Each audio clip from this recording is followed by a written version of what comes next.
Welcome back to another episode of our podcast. Today we have David on the couch. Hello.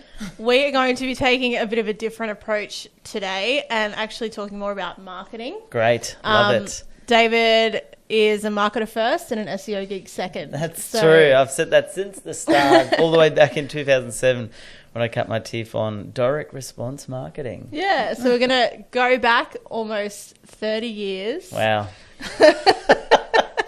And talk about marketing at its roots today, which really comes down to reputation and brand management. Right. True. And the role that has in SEO and generative search and what is predicted for the future of AI.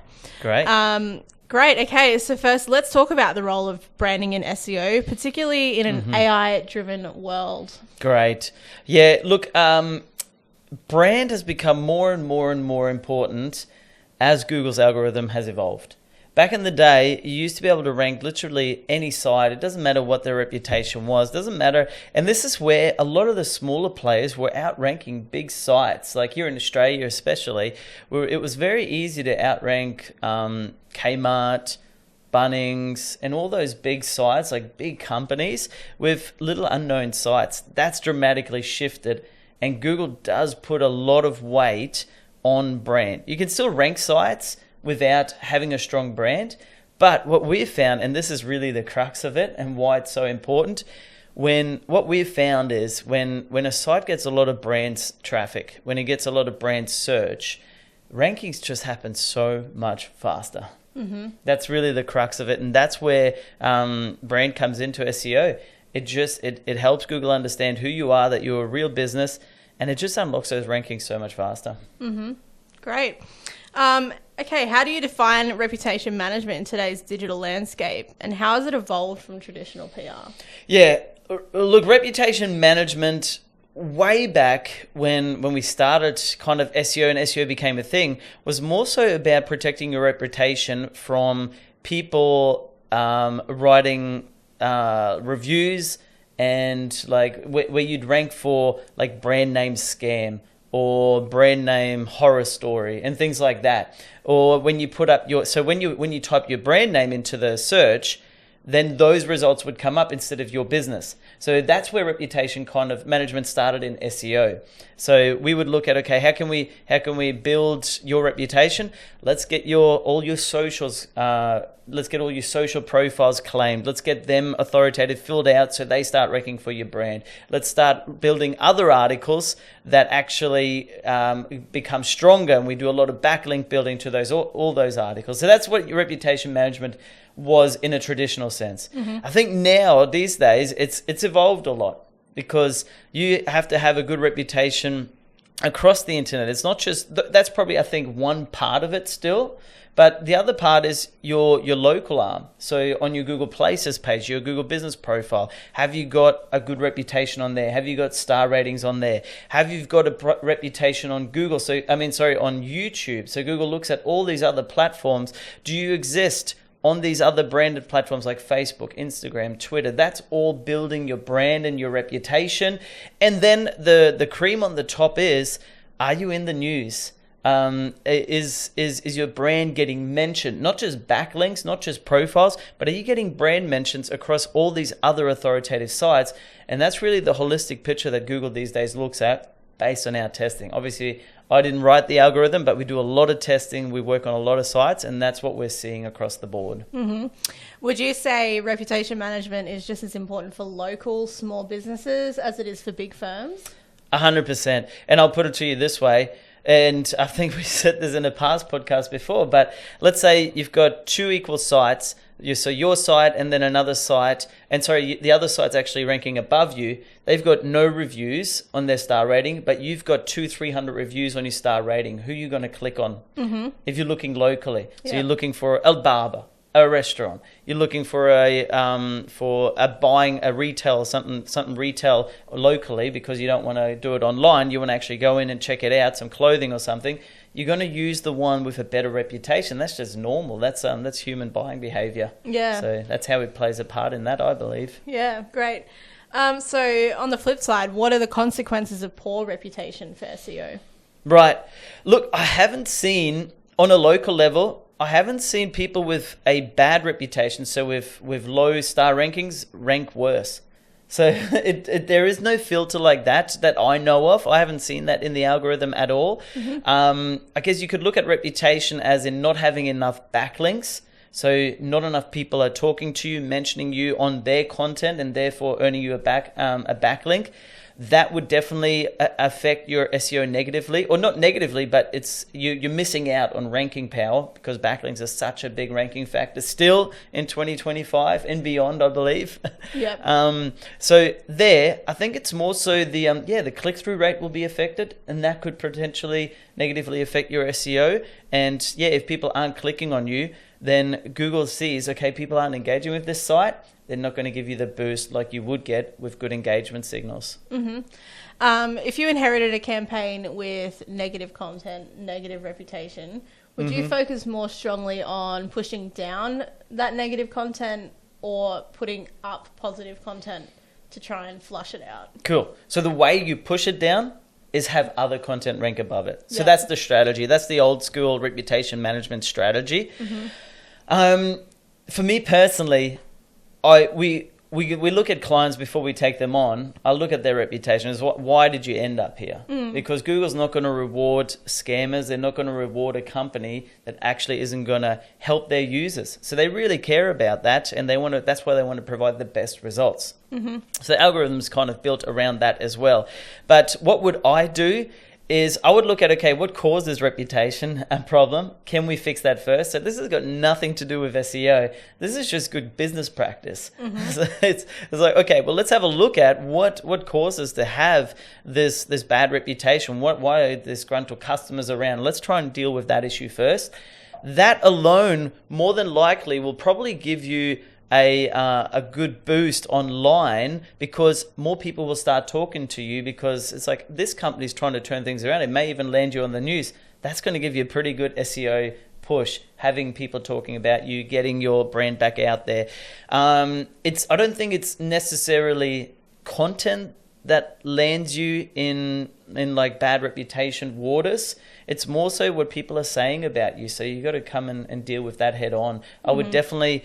So if the reviews aren't true, here's one trick that I'll give you. This is really, really important in Google Business Profile stuff. Don't just respond to the review. Report it first. If it doesn't get taken, and only if it's not true, like if it's a true review, you got to deal with that, okay? But if the review is not true, go and report that to Google, see if you can get it removed first, because if you respond back to that, it's a signal to them straight away that it's actually true. Okay, and they won't remove it. So then this is a very, very important thing for anyone that's got a local Google Business Profile page. If you get a negative review and it's not true, report it first. Don't respond to it. Great tip. So you're actually liable for that review if you respond. If you respond to it, you're pretty much telling Google this is legit. Yep. So if they don't allow it to be taken down, that's when I would go, okay, let's deal with this and see where we can get that way and start responding. Yep. What's the first thing you look at when it comes to reputation for a new client? Great question. First thing, have you got your basic links in place? Okay, and when I say basic links, we call them our foundational links, your brand links. So your Facebook, your Google Business Profile, your X account, your YouTube channel, your LinkedIn. These are like the basic ones. And there's a heap of other sites that you can claim your brand. Back in the day, we used to call it lock your brand. So you can lock your brand on those. That's the number one starting place. On a local level, if you've got a place of business, I would go down the citation route as well.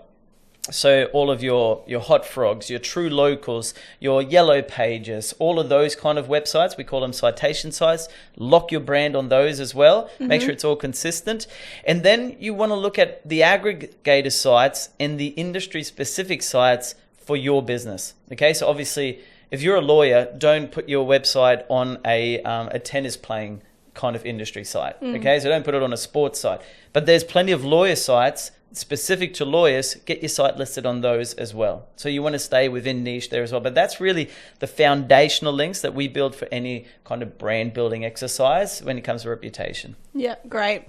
Okay, let's move into measurement and ROI. Great. The main thing clients want to know This about. is what we focus on, Yep. results. Not opinions, we focus on results. Yep. So what metrics do you use to measure the success of reputation management campaigns? Great. So, Alana, we live in Search Console. So, and this is really important, is your brand getting any search volume? So just go into Search Console and have a look. What are people landing on my website for? Okay, great. So we'll move into measurement and ROI. Great. We're all about results. That's our true north. It's our bread and butter. Yes. What metrics do you use to measure the success of reputation management campaigns? Great.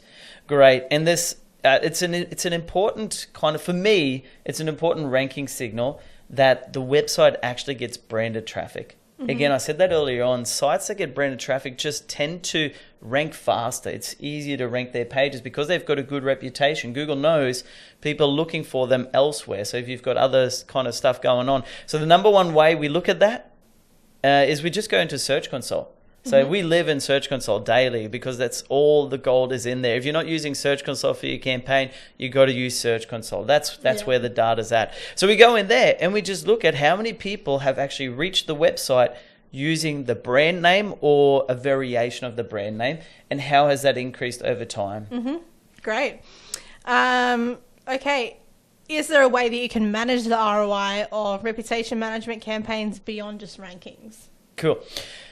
Beyond rankings, you would look at traffic. Yep. And then we're very big on tracking. Okay. So the other thing that you can do, you can look at which pages convert into a sale or an inquiry.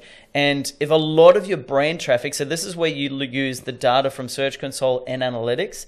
So if a lot of your brand traffic lands on your homepage, but not much other keywords get action on your homepage, you can kind of make a good estimated guess that a lot of that traffic would be branded. Now, what you can do is in analytics in GA4 is you set up some conversion goals to see how much of the homepage traffic actually converts into a sale, an inquiry, a phone call, or whatever else. So we go pretty deep on that tracking, and then you can start making really good educated guesses based on the source of where that conversion came from. So that's how you can track your actual ROI on branded traffic as well. Marketing gold. Okay. All right. What's the most challenging crisis you've handled when it comes to reputation? Reputation management. And did you have any unconventional strategies? Yeah, look, we worked with a church. So obviously it's kind of like people have different opinions about churches, about their views and things like that. So it's going to be controversial. So what happened was the media got a hold of one of the preachers at the time, and they just interpreted it a different way than what was said on there. And then all of a sudden, all these phrases like scam or rip-off and things like that with the pastor's name and the church's name started to appear. So we did a traditional reputation management campaign. We wrote articles that addressed the issue. So now those articles started to rank as well. And we then applied traditional SEO, building backlinks, getting signals to those articles, and they started to rank higher, which then pushed all of the other stuff further down. Because the thing is, the more engagement those kind of results get, the higher up they go. So that's just, it's basic SEO again. So your engagement signals will drive it up. But that's kind of what we did there. We had contacts, and you can go the legal route as well, a cease and desist. If it's actual untrue what people are saying, you can go the lawyer route and actually get it taken down. It's expensive, but it depends what type of brand you're working with, which route to take. Yeah. Okay. So nailing it head on, being honest up front. Yeah. And again, I would go back to what I said at the start. If it's true, own it. Yeah. And we're not going to do stuff that's not true or try and tell another narrative when the original narrative is actually true. So we don't work with clients like that. Yeah. Okay, great. All right. What is your process for identifying which negative search results are worth fighting versus ignoring? Yeah, great. I would just look at search volume and see what kind of, and what is the bad negative one? Because naturally, if people haven't heard of your brand, they're going to put in your brand name and scam. or brand name reputation, brand name reviews. It's a natural thing. So you don't want to go kind of like, okay, let's suppress everything that's there. If you see there's a lot of search volume like that, it's number one, people don't know your brand too much. Okay. So it's like, okay, well, maybe we can invest into some brand building. So that's number one. Number two, look at what sites are actually showing up for that. And then let's see if you can get a voice onto those sites. Okay, so if it's on Twitter, you can reply, or X now, you can reply to different tweets or different X's, whatever we call it these days. If it's on YouTube, you can actually send some other videos that say, hey, I saw this video, here's actually what I think about that, and do a video that actually comments on that video. So you can address these things and get engaged in the ones that you see actually getting traction. Okay. We'll move into AI a little bit. All right, This cool. is the elephant in the room right now. How has the rise of voice search and AI assistants changed how people discover and perceive brands? Yeah, right. So this is a fast-moving machine. But what we've seen so far is that reputation does play somewhat of a role in AI rankings. So in Chad and Claude and all those kind of AI engines, the reputation does seem to have a ranking factor. Now, what we know is that Google's been around for so long, they've got 20, 30 years of algorithmic data and understanding of bringing reputable businesses to the top. The one thing I'll say is AI is behind the 8 ball. And what we are finding is in industries and businesses that there isn't too much search volume, so especially local, AI will bring up a lot of outdated stuff. Okay, so the thing is, like you want to build your reputation because that gets you in there. But because if you're not in there, they may use outdated businesses. So what we found is we put a search in for best local business in this industry, and we looked at the results, and 6 out of the 10 results, the websites didn't even exist anymore. So it was just old data that AI had, but because there wasn't too much update around that, they hadn't updated it. So what you need to do is build your reputation, be more in everything we talked about so far, and that will actually get you in there instead of these outdated results. Yeah, so for local businesses to target AI-powered search results, they need to train these models on their business. Correct. What are the best ways to do that? Reviews, social media? Yeah, just all the big aggregator sites. That's where I would focus my attention. And I would go back to Google and which sites actually rank. If you put in your main keyword, what are the big sites that are ranking there? They're the ones that the AI engines are going to look at too. They're not going to look at small sites that don't matter. They're going to look at your Trustpilot, your YouTube, all of those, your Google business profiles. They're going to look at those kind of sites. And is there a strategy for if these big news sites have negative content about your business? Yeah, now we're moving into PR. Hire a good PR agent. So your SEO is not going to be able to compete with the Australian, with the Courier Mail. You just don't have that kind of budget, nor is it actually probably worthy of your investment. At that stage, I would just recommend go with a PR agent and hit it that on. So you're moving outside of SEO and more into public relations there. Yep. Okay. How do you ensure your brand messaging gets accurately represented across AI-generated responses? Cool. Well, you be consistent. And we find this all the time because the internet has been evolving, and we've actually seen it in our own company. We've been around for 15 years, and companies evolve. Many times the company that you see today isn't the same that it was 10 years ago. Okay, so for us, for example, Websites That Sell, we started I started copywriting. So I was a freelance copywriter doing direct response marketing. Then we started doing apps. We started doing websites. Then the internet really started to lift off. I got interested in SEO, so we started offering that. Then we got to a stage where we just pegged everything back and we just did SEO. Then we brought websites back on, now development, social media. And so brands evolve over time. So it's important that you do a cleanup of all your profiles and keep your messaging consistent, because back then I was just a freelancer. Then I was an SEO company. Now we're a full stack digital marketing agency, and it's our responsibility to bring that message out. So I've got to update all of our social profiles, all of your citations. So you've got to keep that stuff up to date. That's how to do it. So be active keep being consistent with your messaging and with your brand and who you are. Yeah, because the internet is forever. So AI could be pulling something from 2007 that's completely inaccurate. Exactly, like I just said. So they probably know stuff about us in 2007 and think that's still relevant. But we've evolved, we've moved forward. Everything's all about it. Yeah, exactly. So it's important to do a check on that regularly, that everything's still consistent, especially if you had a change in your business name, in what you do, if you've evolved in your service offering. Great. Okay. What strategies are you implementing right now to prepare for a world where most search queries will be answered by AI? Yeah. This goes back to marketing 101. and this is, I love it how you said at the start, yes, we are marketers first, and then we're SEO geeks, we're tech geeks second. And it's because human nature and our psychology is never going to change. Now, we've got problems and we're looking for solutions for those problems. We've got frustrations and we're looking for solutions for those frustrations. Focus your SEO on that. So SEOs are so caught up on the technical stuff, on keyword optimization, on focusing in on a keyword. What we do is we look at our customers like, well, what are they looking for? What are they wanting to hear?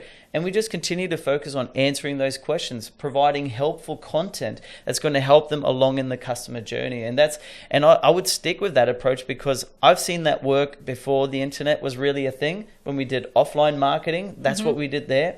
I've seen this work when Facebook wasn't even a thing and MySpace was still around. Yep. I've seen this work as YouTube, as it evolved. When you bring helpful content that's going to help people, you're going to have a voice in the market. And I think it's going to be exactly the same with the AI engines.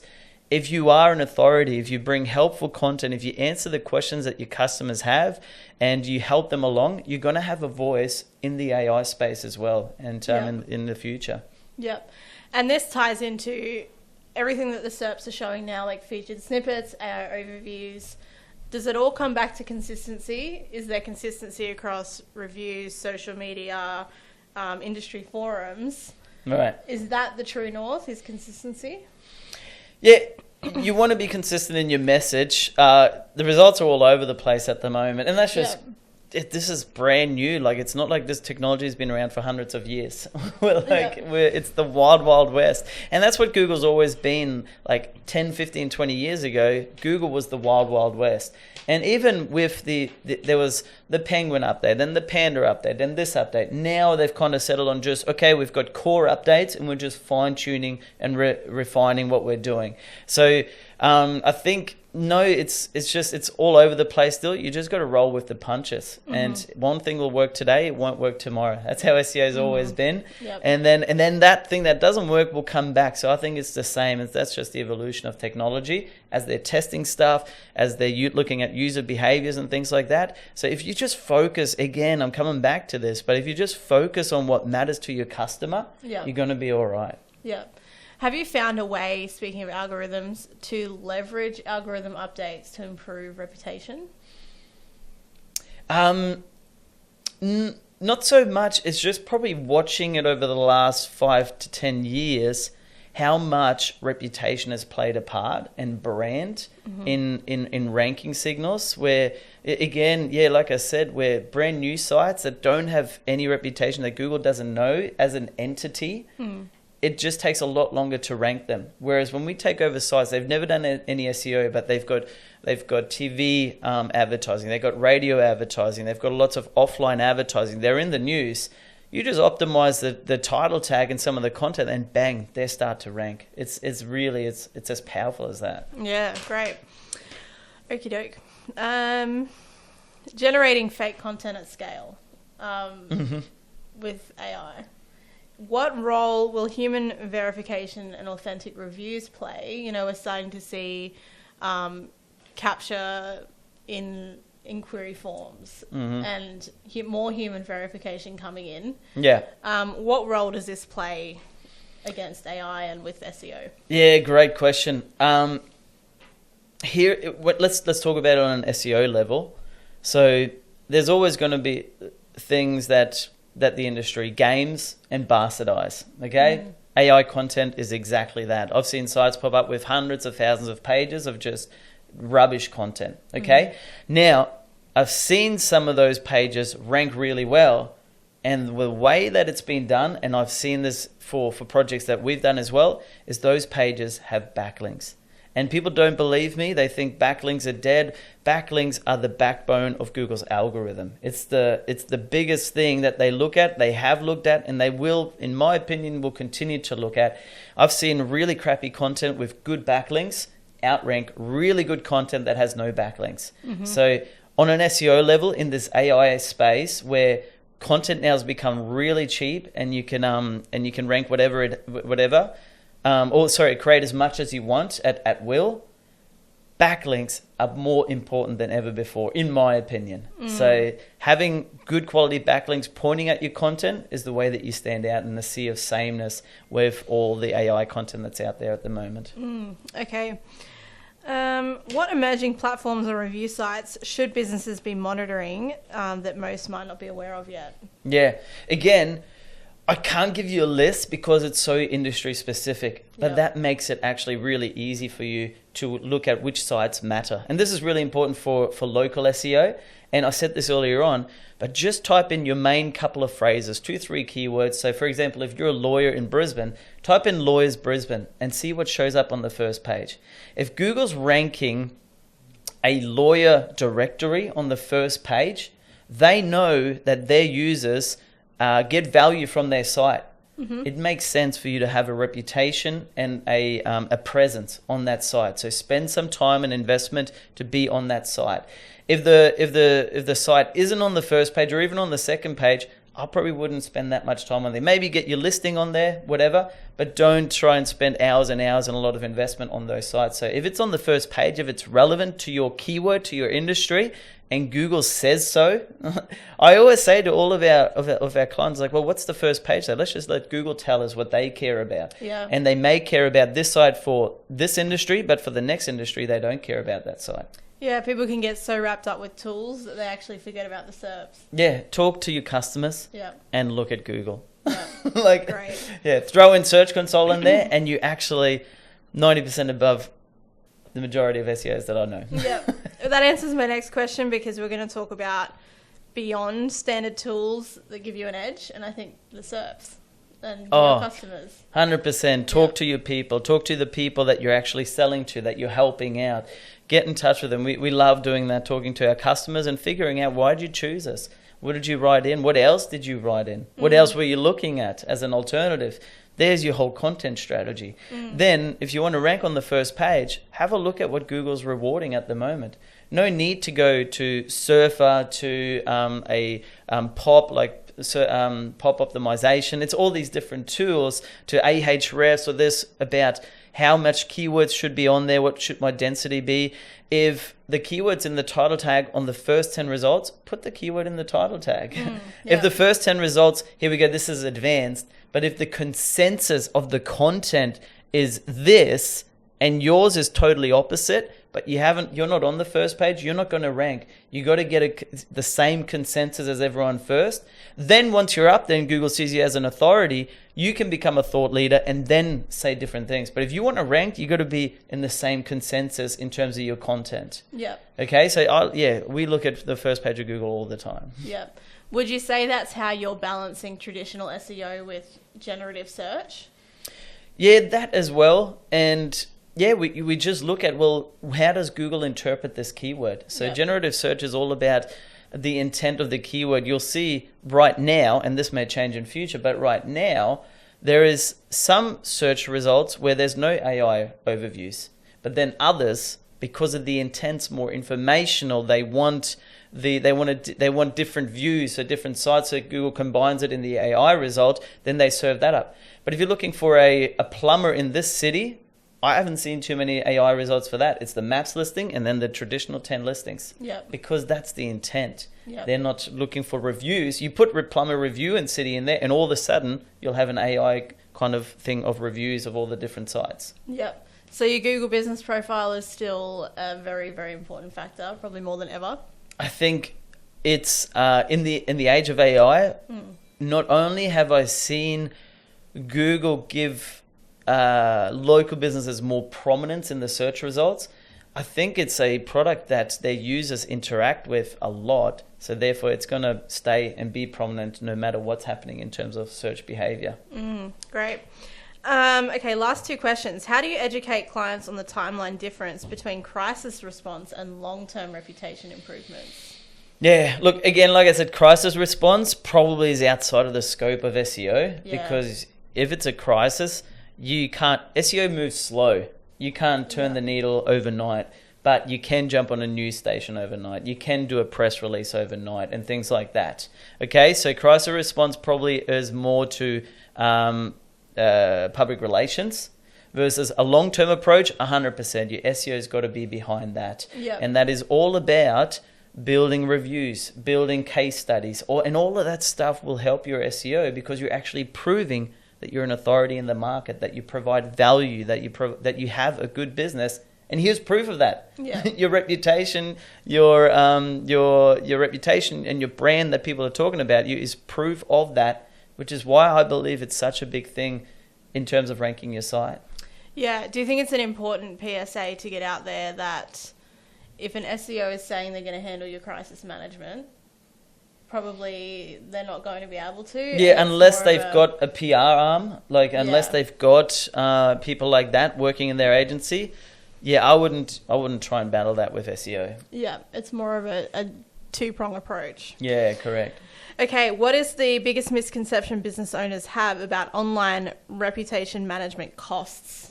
Yeah, look, I think because of the traditional online reputation management, it's very expensive because, and here's what you've got to get, is that with traditional SEO, you're trying to rank one site for one result. Okay, so you're trying to move one site up the search results. With reputation management, if you're trying to suppress a bad site, a couple of bad sites, you literally, if you have 6 or 7, you literally need to rank 10 sites for that phrase. Okay, so you're not ranking just one website to go for a keyword like you would for a traditional SEO. You're trying to rank 10 sites on the first page to suppress the others, to push the others down. So I think that's why the traditional outlook has been, well, it's expensive. And yes, it is, because it's 10 times the cost of traditional SEO because you're trying to rank so many other sites.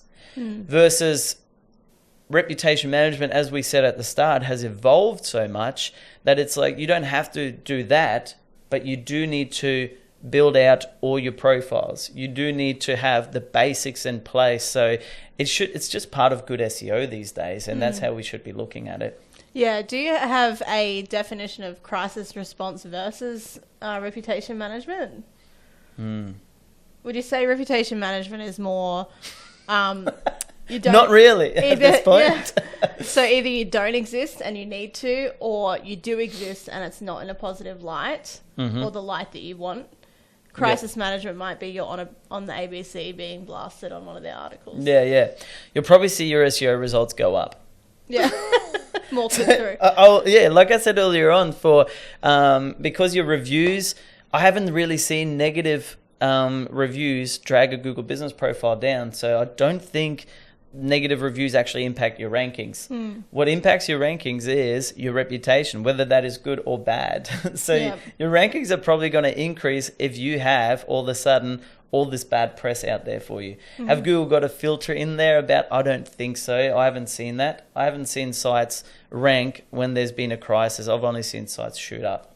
So that's something to consider. Yeah. Okay, great. Do you have any final words of wisdom or warning for people? Yeah, look, I probably, when I cut my teeth on marketing, as I said earlier on, it was with direct response marketing. And I didn't really believe in brand marketing and things like that because with direct response marketing, it's all about the offer. So, and you can make a lot of money just with a good offer. But there comes a stage in a business life where if you want to break to the next level, you do need to have a reputable brand. Otherwise, your referrals aren't going to come in. You're not going to get the mentions on news sites. Like the type of growth that's possible with a good reputation and a good brand, it morphs what's possible with direct response marketing and just having a good offer. A good offer will definitely get you in a couple of meals and things like that. But if you want to really scale, it's the key. Proper brand and a proper reputation that backs up your offer, that backs up your product and your services. Great. Awesome. Thank you so much for your time. I hope that was valuable for our listeners. Yeah, I think so. Yeah. And as you can tell, we always just focus on what actually matters. Yeah. Because that's where the results grow. It's kind of our tagline. Focus on what matters, watch your results grow. It's not about, okay, you've got to be the next Coca-Cola or McDonald's in your brand, but get the basics right that we've just talked about and start building your brand online.